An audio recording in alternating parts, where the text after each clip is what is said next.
Coming up. If Bill C-368 doesn't pass, what does the business case in Canada look like? Witnesses, one who's clearly partisan, having recently worked for a minister of the Liberal government. It took 10 months for the government to actually do anything to prevent kids from being able to access these products. Do you think that that was fast enough? As you noticed in my first round, a little bit of a problem that you're hearing on one issue that's decimating a $13 billion industry, and you couldn't even provide any examples of how many children have been injured by point of order, health please. products. Ms. Patel, have you at any time worked for the government as a legislative assistant for any members of Parliament or any ministers? This Guy's Garage. Like and subscribe. The committee will resume its study of Bill C-368, an act to amend the Food and Drugs Act, natural health products. I'd like to welcome our panel of witnesses. We have here with us Joel Tuna, General Manager, Pure Lee Canada, representing the Canadian Lung Association, Sarah Bootson, CEO. She's appearing virtually. From the Heart and Stroke Foundation of Canada, Forum Patel, Policy Analyst, and from the Hospital for Sick Children, also appearing by video conference, Dr. Charlotte Moore Hepburn, Medical Director, Child Health Policy Accelerator, Department of Pediatrics. Now going to proceed with rounds of questions, beginning with the Conservatives for 6 minutes. Mr. Moore, please. Thank you, Mr. Chair, and thank you to all of our witnesses that have appeared today, and thanks also for your suggestions on amendments. Appreciate you coming with those. Mr. Thuna, we had a appearance last week by the Minister of Health, a very animated appearance, and he made some fairly outrageous claims, one of which certainly does not reflect what I've been hearing, but I would like your comments on it as someone who's very vested in this industry. He said that the new regulations on natural health products would only negatively impact, and I'm quoting him here, people who are negligent and wildly out of compliance. So, in your opinion, is this a true statement, or does the minister not accurately reflect the state in Canada of the natural health product industry?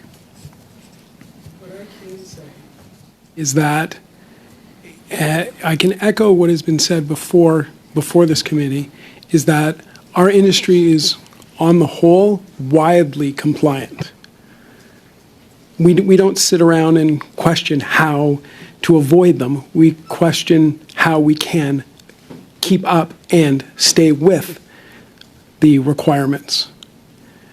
And what I can say with regards to not having anything to worry about if you are compliant, we live in a free democracy.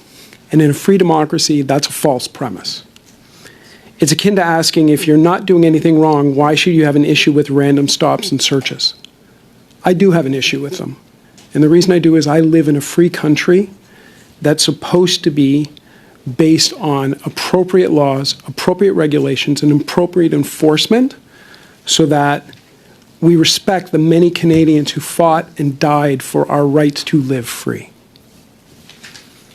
Thank you. Now, I think you mentioned that you have 10 people employed at your location, and that's certainly reflective of what we're hearing and understanding about the industry in all corners of our many communities across the country, that a lot of mom and pop type shops, small businesses that are impacted by these regulations. So could you give some of your insights from your perspective on how Bill C-368 will help those shops and family-owned businesses like your own? Bill 368 will make it so that we have an environment similar to the environment we've been living under since the creation of the Natural Health Products Directorate. And that is an environment where we know what is required of us. We know essentially what the goalposts are, and we know how to meet these requirements. The problem is once you start moving the goalposts and keep moving them, it's uncertain. And with uncertainty, you're virtually creating a guarantee that companies that are trying to stay in compliance will not be physically able to. We're a small company. In fact, we're actually larger than most of the companies in our industry based on a number-for-number basis, but we're still a very small company. We're very proud of that. We do an awful lot with our small staff, and we're proud of that. The biggest challenge we have is keeping up and maintaining our high level of compliance with the number of people we have. Okay, and we're very concerned with keeping as many businesses, small, medium, and large, as possible in Canada.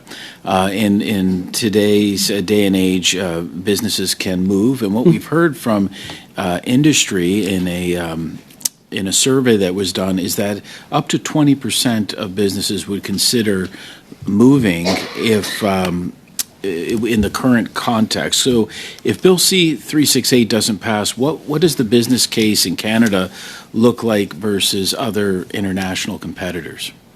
There's not much of a business case for Canada if this bill doesn't, and if if everything Health Canada and the government are trying to put through or say they're going to put through happens, there's not much of a case for staying in Canada. And to add to that is the aggressive nature which American states are pursuing us. Wow. I, for one, have been approached by multiple U.S. states willing to give me the star, the sun, and the moon to move. They are willing to help in immeasurable ways economically to make it a no-brainer decision. Okay. And finally, you had mentioned in your opening comments that the government's approach is taking, I'm quoting you, a jackhammer to swat a fly. So can you elaborate a bit on that, on what could be done rather than this approach?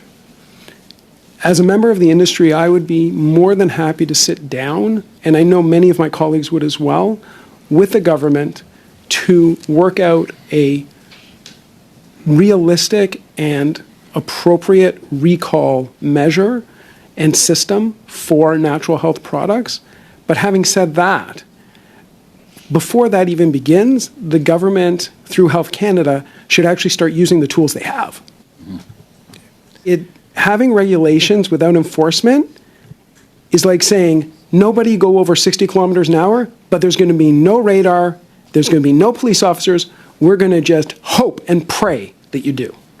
And how many of us think that's actually going to happen? Thank you, Mr. Tuna. Thank you, Mr. Moore. Next, Mr. Nakvi, please. You spoke about enforcement, saying regulations are important, and I think I appreciate as a business owner, you want those regulations. But you said that there needs to be enforcement. Without enforcement, it means nothing. And as I understand, that's precisely what Vanessa's law does, is actually gives the power to recall a product in case it's not meeting the regulation. So isn't it not precisely doing what you're suggesting should happen, is that there are regulations in place and there's enforcement mechanism, and if we pass Bill 368, that enforcement mechanism then is gone? That's not exactly what I'm saying. What I'm saying is that Health Canada has been derelict for what I can safely say is my lifetime in enforcing the regulations with the tools they have. I've been doing this for over 50 years. I can say that I have been a member of my family's company for 50 years. I haven't been inspected by Health Canada in 30 years. I'm in a compliant company. How on earth do you actually expect companies to be compliant if they're slightly less equipped than we are, without Health Canada using the tools to help them become compliant and stay compliant? I actually am inspected by 4 different agencies on a regular basis. Part of the reason we are so compliant with all 4 of those agencies is because I am regularly inspected, and during those inspections, they find minor things that need to be adjusted, and they work with me to adjust them. If you work on the premise that the companies are trying not to comply, well, then your solution, okay. If you're working on the premise that, as this House has heard multiple times, we are a compliant industry, Thank you. then help us comply. Don't try and slap the living daylights out of us because you think we're not. Thank you, Mr. Tuna. Next, Dr. Ellis, please, for 5 minutes. Thanks very much, Chair. I find it fascinating that we have an incompetent Minister of Health who allowed a new nicotine-containing product to be licensed for sale in this country, and now we have 3 out of 4, and I'll call them activist witnesses, who are clearly not concerned about a $13 billion industry that's being dismantled by the incompetent minister, but only by their niche idea. And again, if they were involved in the early decision-making, shame on them. I also find it fascinating that Mr. Naqvi talks about nicotine pouches, but he thinks it's okay to give dilaudid 8 milligrams to kids for free, sponsored by his government. That being said, this does affect the definition of what a therapeutic product is, and which also then leads down the cascading road that Mr. Thuna, who's the only person here from the actual industry, whose business will be decimated by the overregulation of an industry, which we have heard multiple testimonies, which says that these products are overwhelmingly safe. And again, I'll hearken back to Dr. Sharma's testimony many months ago when this bill, when the original legislation was introduced in an omnibus bill, which she tried to tell this committee that these products were incredibly dangerous and refused to provide any proof.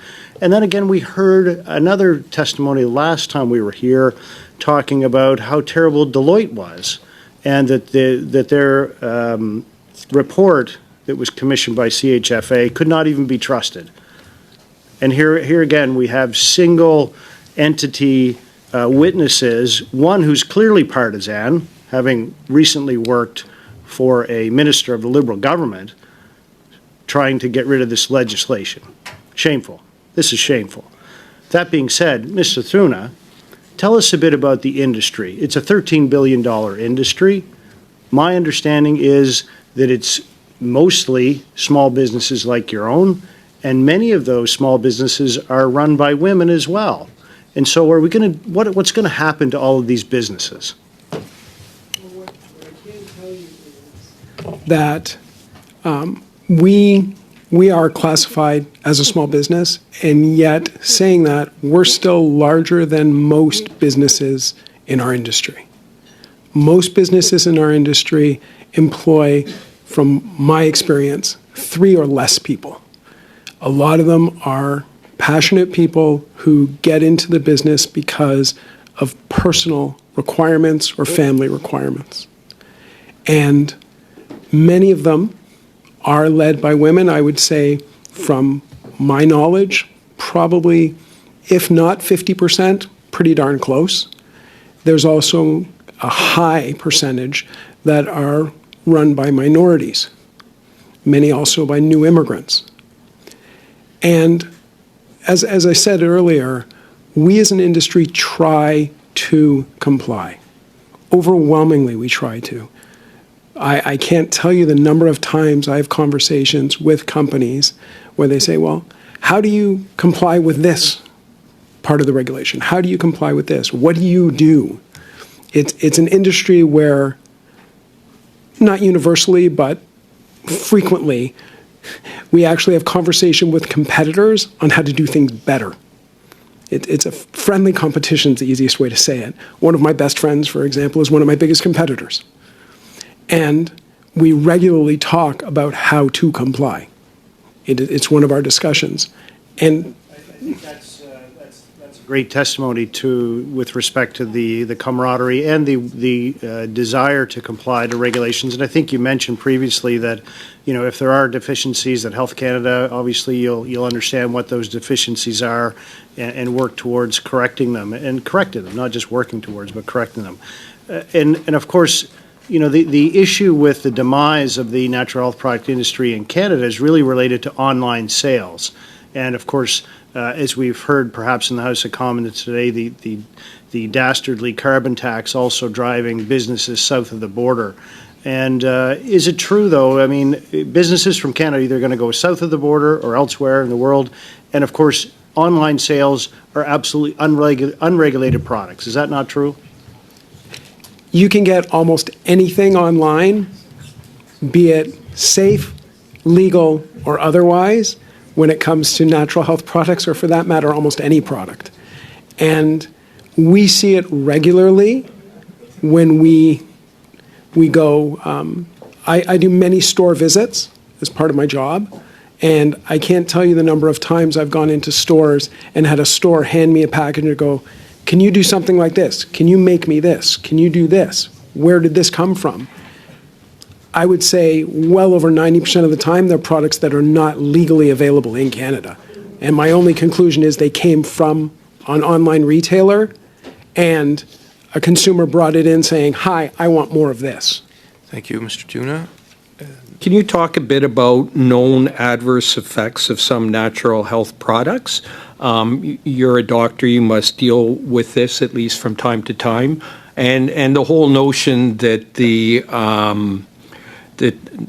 poison is in the doses, one toxicologist once said to me, which I thought was interesting. So even if you drink enough water, water can be a poison if you drink enough water. So children being small are going to be particularly potentially affected by adverse effects of drugs. So because we're getting this narrative from the other side, well, these are overwhelmingly safe drugs. Can you give me some examples of where perhaps they're not safe drugs?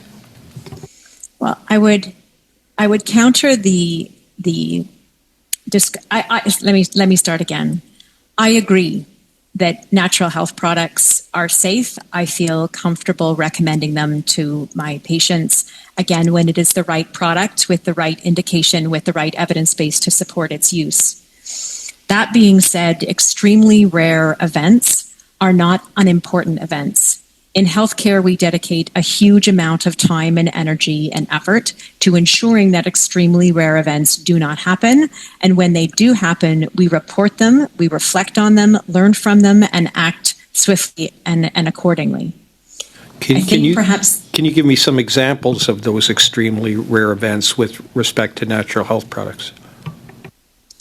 So the natural health products that I'm not in a position to give you case reports from our own hospital, but I can say that some of the natural health products that we in pediatrics are exposed to have been cross-contaminated with products that are unsafe for children.